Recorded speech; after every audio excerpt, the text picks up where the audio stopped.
आज चाहिँ नि छोराछोरीसँग मजाले बार्बिक्यू मनाउँ, ग्रेप बाइन लेकमा गएर मनाउने, बस्ने आरामले छोराछोरीसँग रिल्याक्स हिसाबले तालको छेउमा बसेर बार्बिक्यू गर्ने विचार थियो।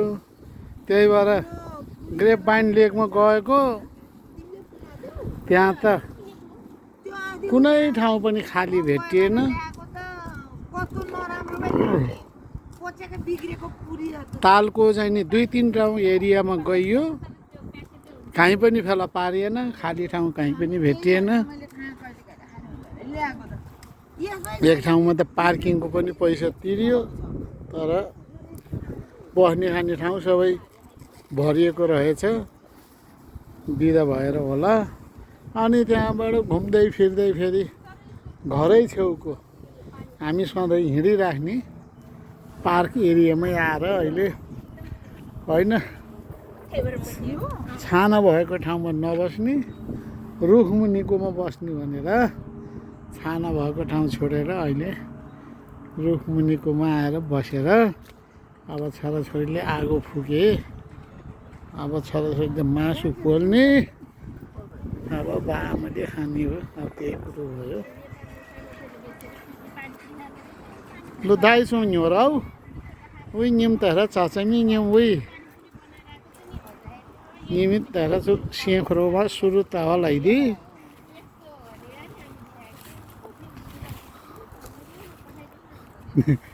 लु दाइसो लगाएर न्योरकी म त पना नागर न्योरकी दाइसो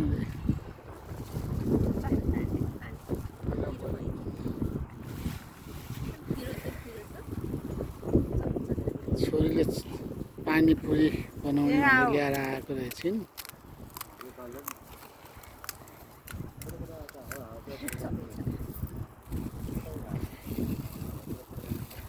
अब हामी युलेसको पार्क एरियाको बार्बिक्यू स्टेसनमा छौँ।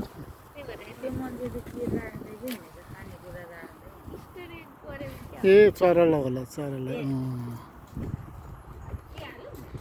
हाम्रो घर हाम्रो त्यहाँ यतातिर पर्छ।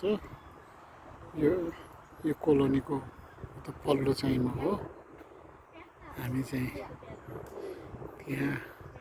त्यहाँको उसमा जाने विचार थियो, त्यहाँ मान्छे रहेछ यतापट्टि। अनि साह्रै ठुलो भएको भएर यता नबसौँ भयो भनेर यो रुखमुनिकोमा बस्ने हिसाबले यता आइयो।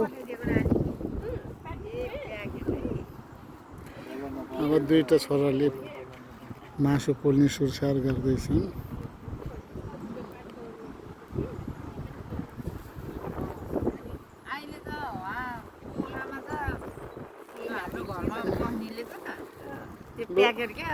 दाइसँग खाऊ नि उछालिन प्रिलेन टिज अब क्रिम न त्यो पठायो नि यो पुर्यो। अनि त्यही हामी त अब छोराछोरीसँग हामी सबै यहाँ बेला बेलामा हामी हिँड्ने यो पार हिँड्ने बाटो हो। अब यो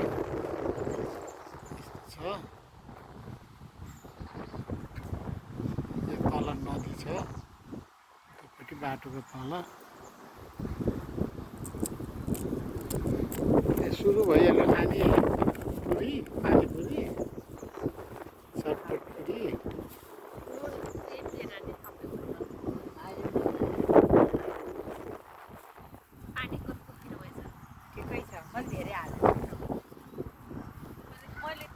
आगो बलेन, बल्यो।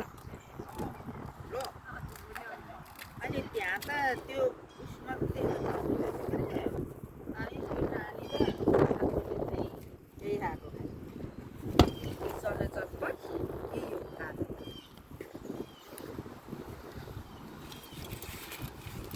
पखेटा र साँप रहेछ के अरे। ए ऊ पनि छ साँच्चै, हटडग होइन ससेज ससेज पनि फेरि मलाई मन पर्ने अलि भयो। त्यहाँ अघि तर त्यो पानी हेर्दा त रमाइलो थियो। यो हिजै मसला मोलेर राखिएको छ यो हो त नि है। तालको छेउमा के आनन्द हुन्थ्यो। यहाँको त्यस्तो हाल ल यसलाई ल एकछिन अब राखियो